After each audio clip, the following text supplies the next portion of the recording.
welcome to my channel. If you're new here, my name is Madison and this is Mad's Makeup. In today's video, I'm going to be showing you guys how to achieve this blue glittery smoky eye look. This look was all done with one palette, so if you guys want to see how to achieve this look, then keep watching the video and follow along. So I'm going to be starting out by taking the P.Louise base in shade 2 and spreading that all around my lid. And then I'm going to be using my finger to distribute that base all across the lid so it's even.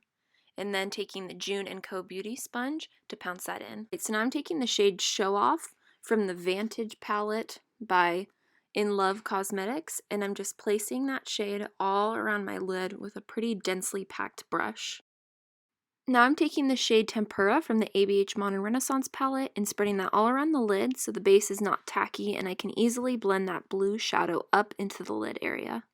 So we're going back into that Show Off shade again and taking a fluffy brush and going to be blending out the edge of that blue shade that's all around the lid. And don't worry, the blending probably is going to take a while because blues aren't always easy to work with, but just be patient with it. Keep blending and it's going to be a really nice smooth blend. Now moving to the lower lash line, we're taking a small densely packed brush and we're going to pack on that blue shade all along the lower lash line so it's a blend from the bottom up into the top. Now taking the Colourpop liner in the shade Prance, we're going to be using that to place all along the lower waterline. Now taking the NYX glitter glue, we're going to be taking that on a brush and distributing that all around the lid right below the crease.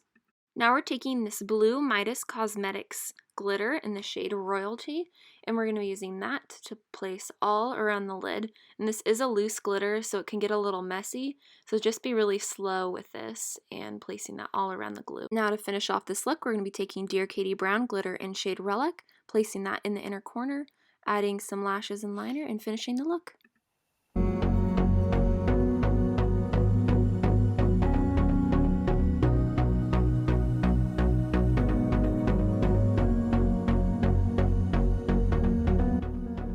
Here's the finished look. I hope you guys learned a little bit of something on how to do a smoky, glittery blue eyeshadow look. And if you enjoyed this tutorial, make sure to give this video a thumbs up. And if you could, subscribe to my channel. It would mean so much to me. And I hope you guys all have a wonderful day. And thank you so much again for watching. Bye!